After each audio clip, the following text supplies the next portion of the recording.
Assalamualaikum warahmatullahi wabarakatuh.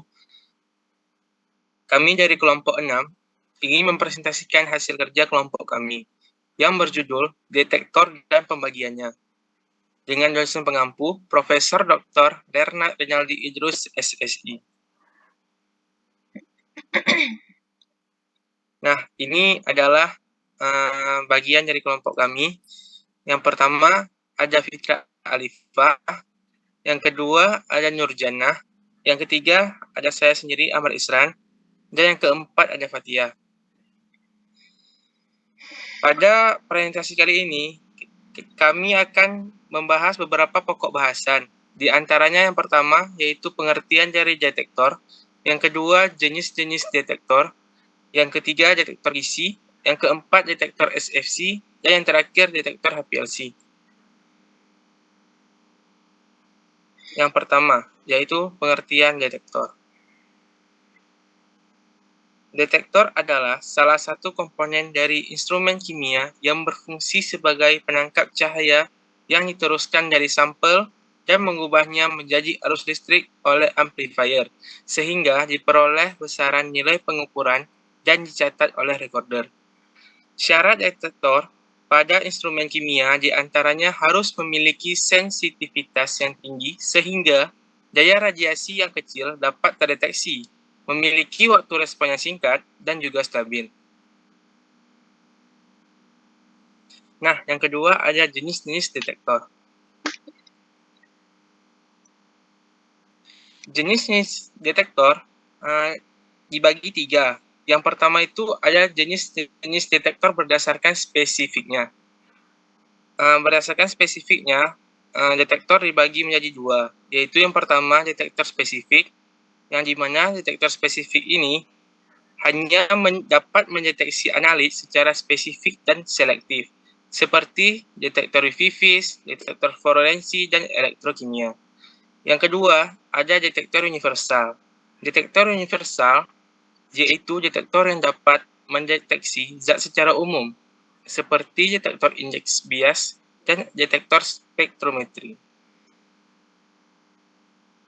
Nah, yang kedua, berdasarkan spesifiknya dan pengaruhnya terhadap sampel. Detektor dapat dibagi dua juga. Yang pertama itu ada detektor destruktif, di mana pada detektor destruktif ini adalah jenis detektor yang dapat merusak sampel.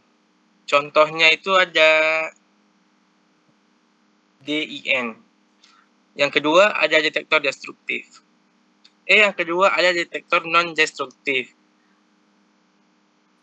Detektor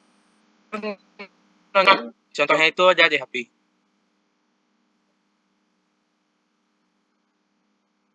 Nah, berdasarkan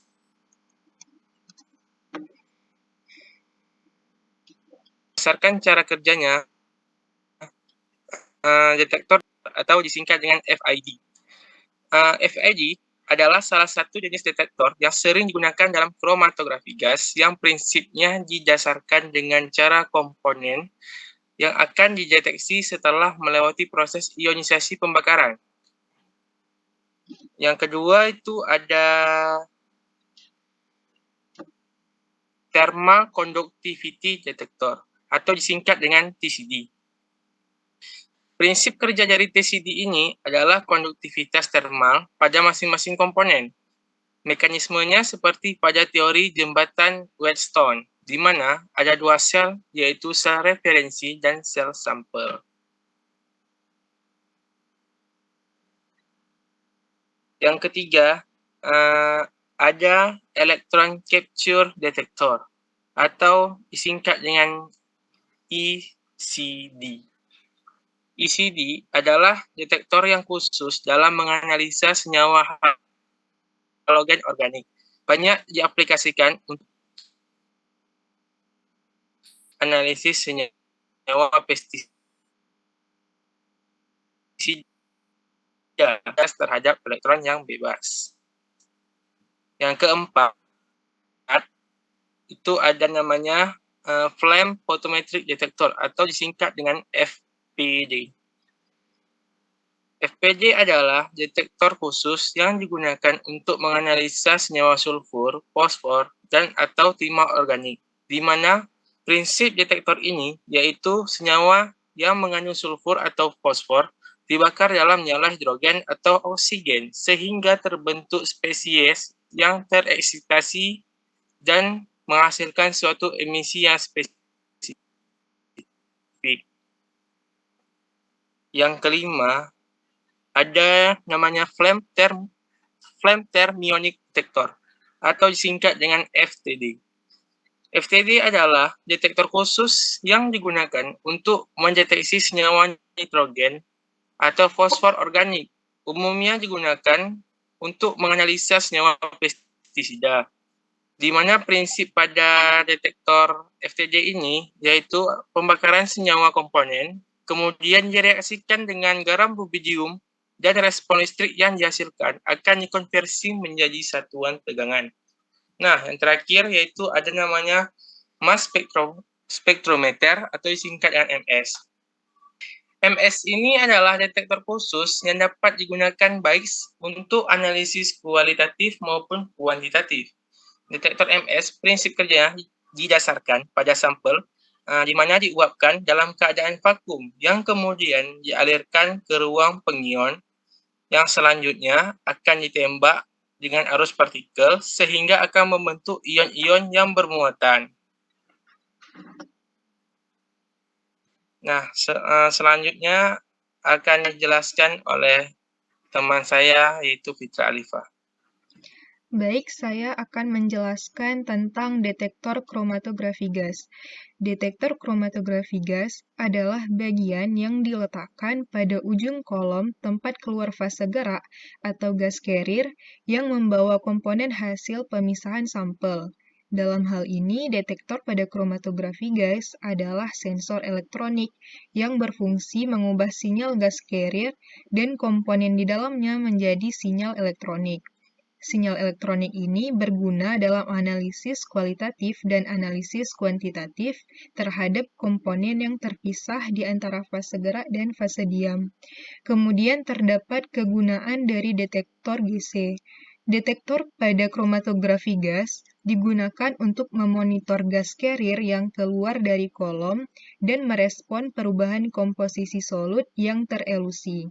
Detektor pada kromatografi gas termasuk pada detektor diferensial, yakni di mana respon yang keluar pada detektor memberikan relasi yang linear dengan laju aliran massa komponen yang teresolusi. Kromatogram yang merupakan output visual atau hasil dari pemisahan fisik komponen-komponen oleh GC ditampilkan oleh detektor sebagai deretan luas area peak terhadap waktu. Kemudian terdapat beberapa syarat dari detektor GC. Yang pertama adalah mampu untuk merespon secara cepat terhadap sinyal solut.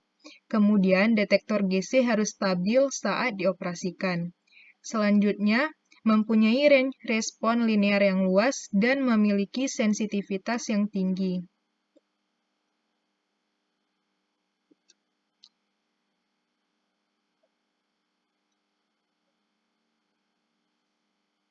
Kemudian terdapat parameter umum pada detektor GC. Yang pertama itu ada sinyal ratio, yang kedua ada batas deteksi minimum atau BDM, yang ketiga ada kisaran dinamik linear atau KD, dan yang terakhir ada kespesifisikan dan keuniversalan detektor. Selanjutnya akan dijelaskan oleh Nurjana. Baik, saya akan melanjutkan penjelasan tentang detektor SFC. Nah, berikut kita bisa lihat gambar atau bagian dari detektor SFC.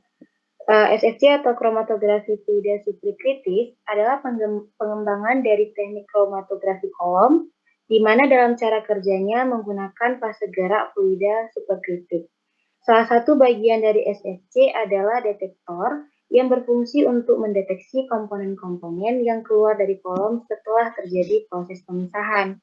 Respon dari perangkat inilah yang akan dirubah menjadi isyarat yang dapat terkuantisasi hingga diperoleh suatu kromatogram.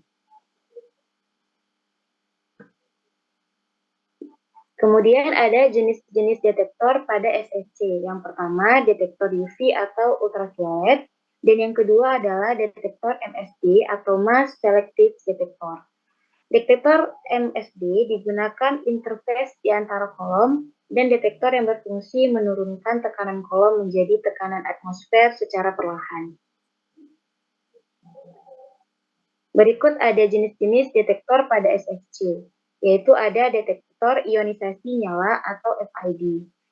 FID ini adalah kepanjangan dari Flame Ionization Detector, yang merupakan salah satu jenis detektor yang sering digunakan dalam kromatografi gas yang prinsipnya didasarkan dengan cara komponen, akan dideteksi setelah melewati proses ionisasi pembakaran.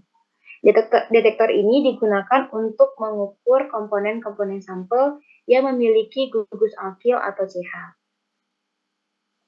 Kemudian akan dijelaskan lagi oleh Fatia.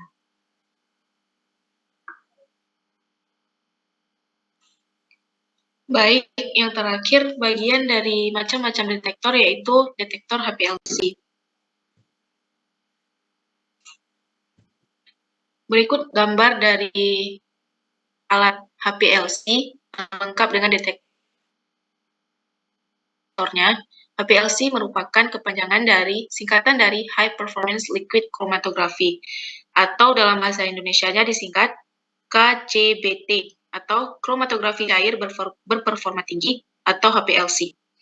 HPLC merupakan salah satu teknik kromatografi atau pemisahan berdasarkan perbedaan kepolaran untuk zat cair yang biasanya disertai dengan tekanan tinggi. Nah, ada karakteristik dan pembagian detektor untuk HPLC. Yang pertama, saya akan menjelaskan tentang karakteristiknya. Karakteristik yang pertama yaitu mempunyai respon terhadap solut yang cepat dan reproducible. Selanjutnya, mempunyai sensitivitas yang tinggi, stabil dalam pengoperasiannya, mempunyai sel volume yang kecil sehingga mampu meminimalkan pelebaran pita. Selanjutnya ada signal yang dihasilkan berbanding lurus dengan konsentrasi solut pada kisaran yang luas. Dan terakhir, tidak peka terhadap perubahan suhu dan kecepatan air fase gerak. Sedangkan untuk pembagian detektor pada HPLC, itu ada dua. Yang pertama ada detektor spesifik, seperti yang telah dijelaskan oleh teman saya tadi, Amar Isran. Yang kedua ada detektor universal. Lalu apa kelebihan dari masing-masing detektor dari masing-masing instrumen? Yang pertama, kelebihan SFC dibandingkan dengan GC. Yang pertama, ada dapat menganalisis solut yang tidak menguap, polar, atau mudah terabsorpsi. Yang kedua, dapat menganalisis solut dengan berat molekul yang lebih tinggi daripada yang dapat dianalisis oleh gas kromatografi. Yang ketiga, dapat menganalisis molekul-molekul labil. Yang keempat, dapat menganalisis cuplikan tanpa derivatisasi. Dan yang terakhir, pada jenis kolom yang sama, efisiensi pemisahan pada SFC lebih baik. Hal ini dikarenakan tinggi plat teori HETP pada SFC lebih baik dibandingkan kromatografi dengan KCKT.